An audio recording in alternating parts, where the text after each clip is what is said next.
Welcome in, Kuma Crew. It is once again your favourite friendly despair bear, Annakuma, and I'm back with a demo to review. This week, I'm actually really excited to share with you Motiviti's adventure point-and-click game, Elroy and the Aliens. Why? Because I genuinely love this demo, guys. I can't even contain how much I enjoyed this demo. Let me tell you why I think this game is going to be awesome. If you know me, you know I'm a bear that likes my adventure games. I do the points, I do the clicks, I enjoy them both. Elroy and the Aliens feels like an old adventure game, like an old LucasArts game. It is charming, it is kind, and it's overall just going to be a fun adventure. We play as Elroy. He's built a rocket that will go up into space and land exactly where it took off from. So, granted, that doesn't sound super exciting, but his need for this to work is rooted in a very emotional story revolving around his father's disappearance when he was younger. Me and my dad, a long time ago. He is showing his rocket off to a reporter named Peggy Wolf. She just so happens to know a bunch about our father as well, and she has this cool April O'Neil look going on. After a failed launch,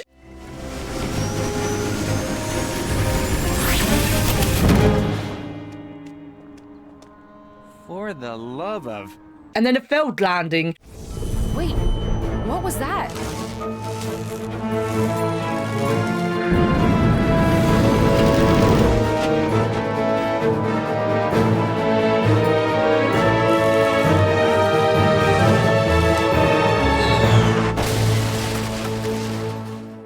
we find a message that has been stashed away in our building from our dad, and that is it for the demo. Is that who I think it is?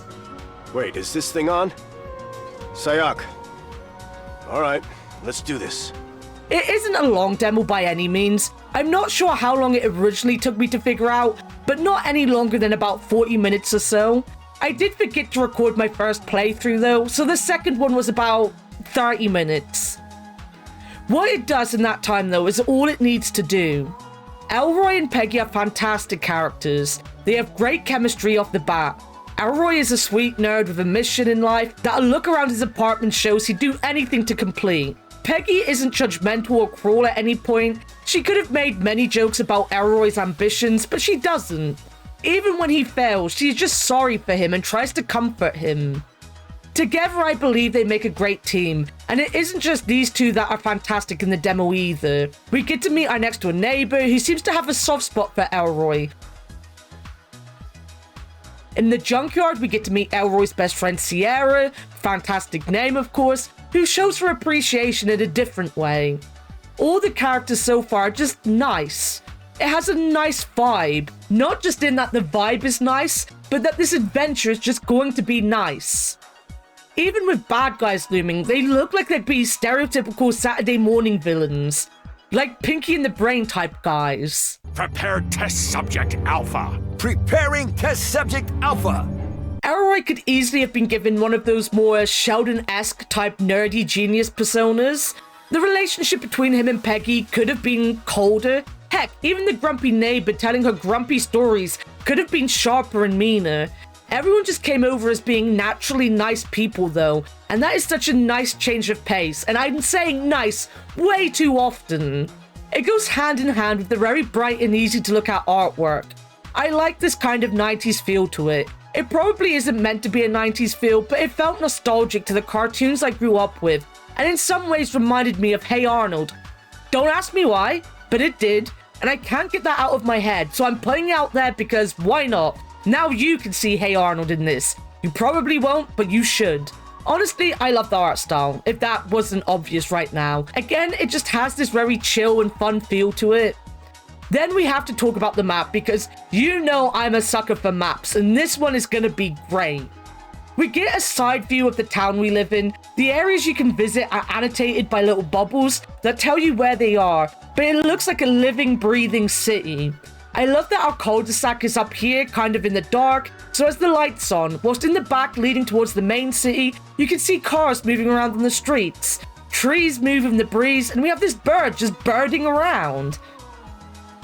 Like, honestly, I never thought something would top an English Hauntings travel screen but this map is a very close contender. It doesn't have to have anything stick out like a sore thumb to tell you where to go, because it's easily noticeable with their labels. It just feels like looking down as a bird on a proper city, and I really love just sitting and taking it in for a moment or two. Whoever came up with this idea, created it, and put it in this game, I love it. You made a bear very happy. I wasn't expecting to get hit in the feels, but I kind of did, and Elroy's story ended up being something I become attached to by the end of the demo. Whilst the story did stand out, the ease of gameplay was also a big help. They had your very stereotypical inventory puzzles, and they just worked. Nothing was too hard, everything had easy to understand logic behind it. I really liked Sierra's lock on the junkyard, even though it's hinted at how much Sierra's dad liked clockwork. I didn't even think of that before I started poking around at the contraption, and it didn't take long to get it going. Pretty much all the puzzles in the game were very simple, and I don't think that's a bad thing either. Whilst I have in the past worried about full releases having bad puzzles, I feel these being simple aren't down to just lack of puzzle making skills, but they are simply because, at least so far, they just make sense. The door is probably the only real puzzle you have other than trying to move a pigeon away. Most other things is, well, I need this and that to create this, and you just go and put it all together. Now this will purely be down to it being the tutorial area, obviously. I love that the first puzzle to get us used to the inventory was just to simply find the keys to our front door and then use said keys to open said front door.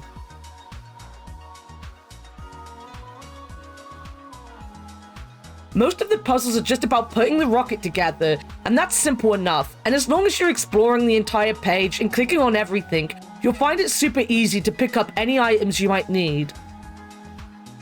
Like honestly, when I say that, I don't even mean in a pixel hunty way. It is worth just clicking on anything you can interact with, because Elroy is wonderfully voice acted, and hearing his thoughts on various items and things around the screens is so fun.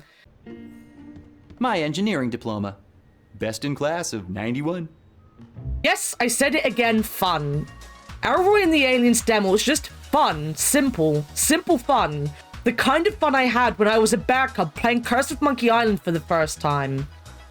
It really did bring back waves of nostalgia for media that just went out of its way to give you a silly little story and let you have fun, which just endeared the entire game to me beyond words. Or not beyond words, because there are plenty of words I've just used to tell you how much I loved it, and I probably won't stop using words to tell you how much fun I'm having either. We don't get to see any of the aliens, but we do get a flash of one in the ending screen caps, and they looked much of what you'd expect. Just goofy little guys, and I can't wait. There is a lot of mystery to this game, with what is the Hani Pentagon, where did his dad get taken to, and what is Cyril Wonderbust up to? I really like the intro cutscene too, with who I am guessing might be Cyril, getting very upset about being given a hamster?